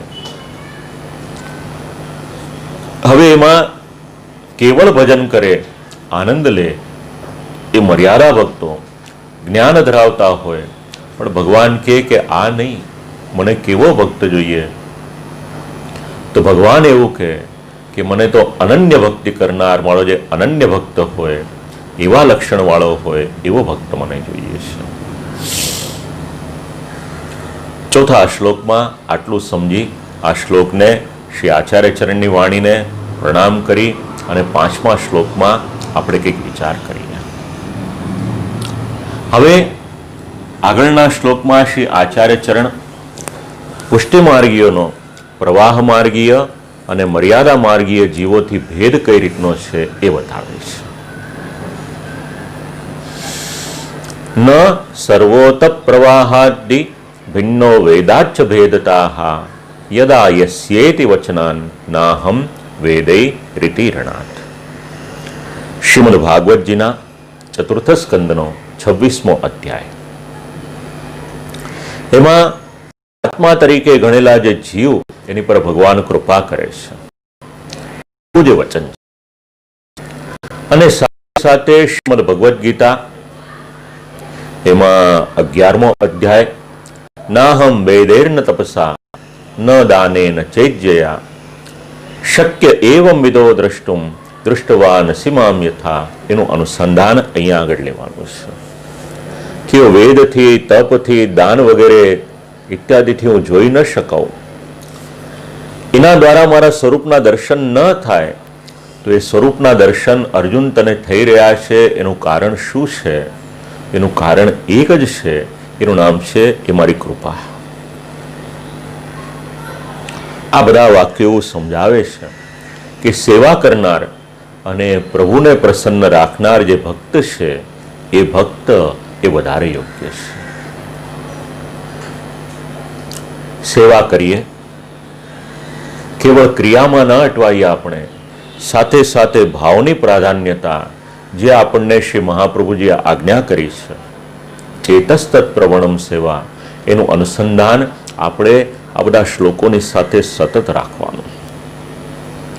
કારણ કે ભગવાન જ્યારે આજ્ઞા કરતા હોય કે કોઈ વેદ દ્વારા, કોઈ તપ દ્વારા, કોઈ દાન દ્વારા મને જોવાનો પ્રયત્ન કરે પણ હું ન દેખાઉં, પણ જો એ જીવ ઉપર હું અનુગ્રહ કરું તો અનુગ્રહ દ્વારા હું અવશ્ય એને દર્શન આપું છું.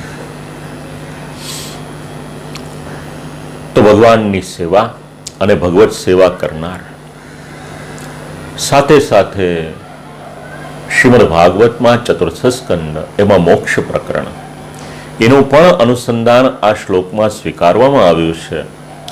એટલે એક વાત નિશ્ચિત થાય છે કે બધા જ જીવો એક સમાન, એક કોટીના નથી.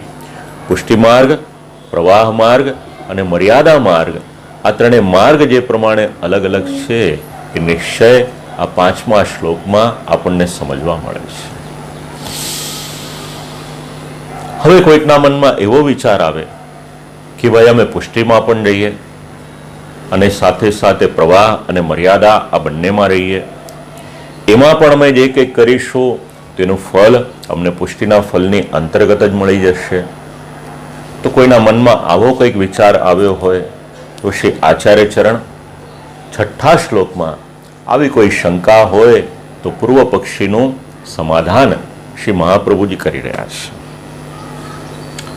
માર્ગી કત્વેપી ચેદંત્યો તનો ભક્ત્યાગમો મતો ન તદ્યુક્તમ સૂત્રતો હિ ભિન્નો યુક્ત્યા હિ વૈદિકા. તો ભક્તિ માર્ગ એ તો એક છે, એટલે અંતિમ એટલે પછીના બે મર્યાદા અને પ્રવાહ માર્ગો કંઈક પ્રમાણમાં ભક્તિ આપનારા છે, માટે પુષ્ટિ ભક્તિના જ અંગ છે એવું કોઈક વિચારતું હોય તો શ્રી આચાર્ય ચરણ આજ્ઞા કરે છે કે વાસ્તવિકતા એવી નથી.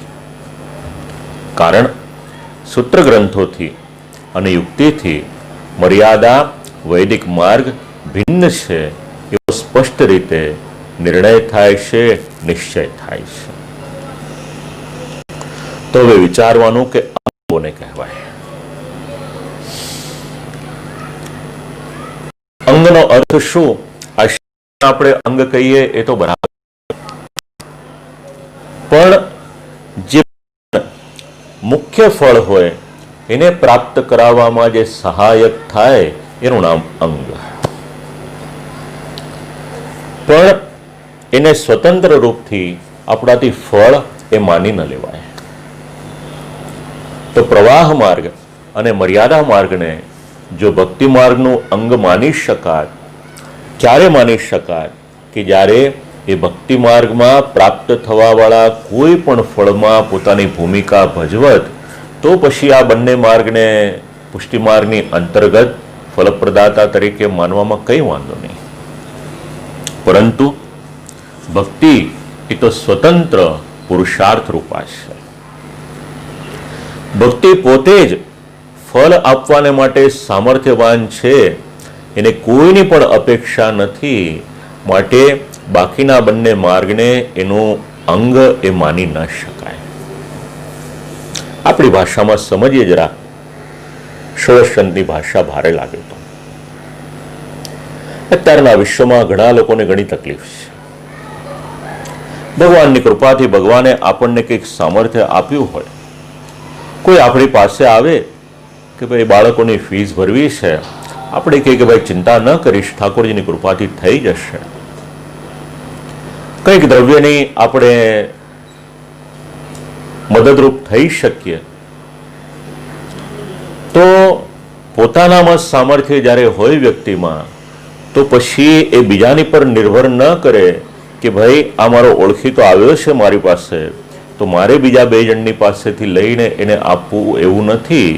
મારી પાસે ભગવાનનું આપેલું છે તો લાવો, મને અવસર મળ્યો તેના માટે હું કંઈક કરી દઉં. બસ આ જ વાત છે. ભક્તિ કેવી છે? તો ભક્તિ પણ સ્વતંત્ર પુરુષાર્થ રૂપા છે. એટલે ભક્તિ સ્વયં આપણને જે ફલ જોઈએ એ આપવાના સામર્થ્યવાળી છે. તો પછી જ્યારે ભક્તિ સ્વતંત્ર સામર્થ્યવાળી છે, તો પછી એને પ્રવાહ માર્ગ અથવા તો મર્યાદા માર્ગ એનો આશ્રય લેવાની કે એની સહાય લેવાની કોઈ પણ પ્રકારે આવશ્યકતા છે જ નહીં. શાંડિલ્ય સૂત્રનું અનુસંધાન આપ્યું છે. તત્ સંસ્થસ્યામૃતત્વોપદેશાત અસ્યાર્થસ્તુ તસ્મિન ઈશ્વરે સંસ્થા નિરોધ રૂપાવા ભક્તિર્યસ્ય તસ્યામૃતત્વમ ફલમ ઉપદિશ્યતે. તે ઈશ્વરમાં જેની ભક્તિ છે એને અમૃતનું ફલ પ્રાપ્ત થશે. અર્થાત બ્રહ્મમાં સ્થિત થયેલો પુરુષ એ અમૃતત્વની પ્રાપ્તિ કરે છે. આ જ સૂત્રનું અનુસંધાન લઈ અને ટીકાકાર સમજાવે છે કે ભક્તિ ભગવત પ્રાપ્તિ રૂપી ફલ આપવા વાળી છે. હવે જો આપણે પુષ્ટિમાં છીએ તો શ્રી હરિરાયજી મહાપ્રભુજીનું વચન યાદ રાખવાનું, ભગવત સેવા અગર કરો છો તો ન ફલાર્થમ ન ભોગાર્થમ, કોઈ પણ પ્રકારના લૌકિક ફલ અથવા તો ભોગને માટે ક્યારેય પણ ભગવાનની સેવા કરશો નહીં. ખૂબ સ્પષ્ટ વાત છે. તો ભગવત સેવા કરીને આપણે ફળ કયું મેળવવાનું? ભગવત પ્રાપ્તિ ફલકત્વાત. એક જ વાત છે. જ્યારે આપણે પુષ્ટિ ભક્તિના માર્ગ ઉપર ચાલ્યા છીએ તો આપણે ફળ કયું મેળવવાનું? તો એક જ ફળ, ભગવાનની પ્રાપ્તિરૂપી ફળ આપણને મળે. અને આ પ્રાપ્ત કોણ કરાવી શકે? તો એ ભગવાનની ભક્તિ એ આપણને આપણું ફળ પ્રાપ્ત કરાવી શકે એમ છે. અને પ્રવાહ મર્યાદા માર્ગયો જન્માદિ સંસાર સ્વર્ગાદિ ફલકત્વાત. પ્રવાહ માર્ગ ક્યાં લઈ જશે? તો કે સંસારમાં જન્મ, અને મર્યાદા માર્ગ એ આપણને લઈ જશે તો સ્વર્ગલોક સુધી લઈ જશે. પણ પુષ્ટિ માર્ગ એવું નથી કહેતો કે તમે સ્વર્ગલોકની ઈચ્છા કરો, કારણ કે સ્વર્ગમાં જશો તો ત્યાં તો તમારા પુણ્ય સમાપ્ત થશે, એટલે પાછું આવવું પડશે. અને શ્રીમદ ભાગવત તો ત્યાં સુધી વર્ણન કરે છે કે સ્વર્ગમાં જે આનંદ નથી એ આનંદ પૃથ્વીના લોકો એ મેળવી રહ્યા છે, કારણ કે ભગવાનની સેવા કરવાનો એમને અવસર મળે છે. તો મર્યાદા માર્ગ ભક્તિ માર્ગથી અભિન્ન હોત તો મર્યાદા માર્ગ પણ એ જ ફલ એટલે ભગવાનની પ્રાપ્તિ કરાવી શકત કે જે ભક્તિ માર્ગનું ફલ છે. આ વાત આ શ્લોક સમજાવે છે. હજી આ શ્લોકને વધારે સરળ આપણે કરી દઈએ.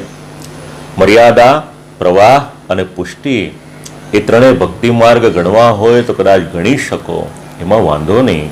પરંતુ પ્રવાહ અને મર્યાદાનો ભક્ત પોતાના સુખ આનંદ એની ઈચ્છા ધરાવશે. એમ જ પ્રવાહ અને મર્યાદાના સાધનો અને ભગવાન આ બંને ભિન્ન ભિન્ન છે, એ એક નથી. એટલે સાધનથી સાધ્ય પણ ભિન્ન થશે અને સાધન ફલ પણ પોતાના સામર્થ્ય અનુસાર જ આ પ્રાપ્ત થશે. માટે અંત્યો શ્લોકમાં જે અંત્યો શબ્દ લખેલો છે એટલે છેલ્લા જે બે માર્ગ છે એ અલ્પ ફલદાતા છે. આ બાબતમાં સૂત્રતાહ એટલે સૂત્ર વગેરેના જે ગ્રંથો છે, સૂત્ર ગ્રંથો છે, જૈમિની સૂત્ર, યજ્ઞકર્મ, સ્વર્ગફલ ઇત્યાદિ આપીને વિરામ પામે છે. અને વ્યાસ સૂત્રમાં જ્ઞાન માર્ગ, મોક્ષ આપીને વિરામ થાય છે, આવું કહેવામાં આવ્યું છે. અનિમિત્તા ભાગવતી ભક્તિર્મુક્તિર્ગરીયસી. અહેતુક એટલે સ્વાભાવિક ભક્તિ એ ભગવદ ભક્તિ છે. અને એ ભક્તિ કેવી છે? એટલે કહ્યું મુક્તિર ગરીયસી, મુક્તિ કરતાં પણ શ્રેષ્ઠ છે. તો આ છઠ્ઠો શ્લોક એક વાક્યમાં સમજવું હોય એટલું યાદ રાખજો.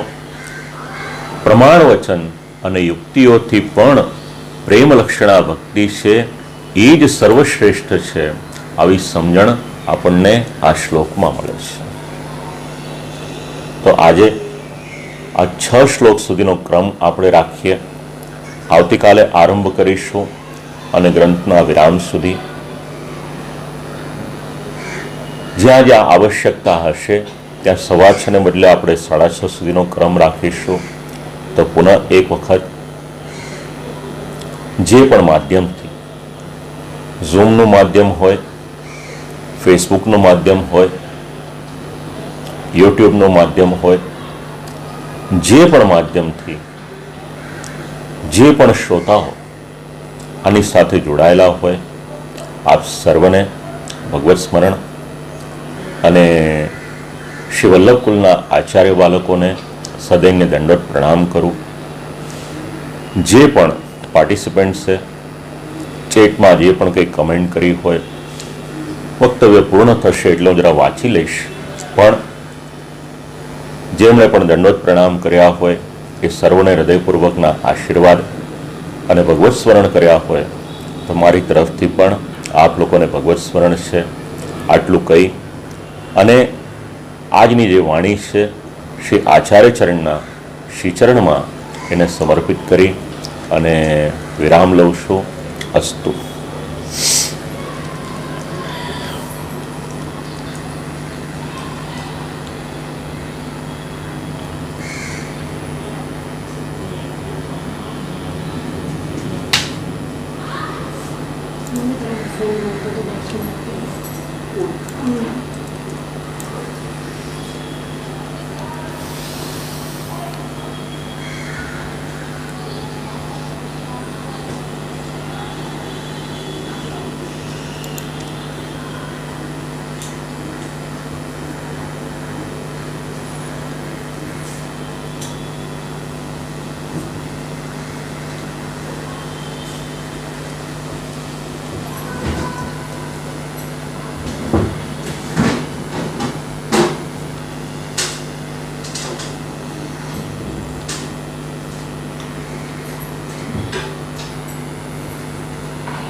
પંખો કરી દે.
તો કાલે કોઈ પણ ખાલી ટાઈમિંગ વાંચી લઉં 20 ટાઈમિંગ છે કેટલા વાગે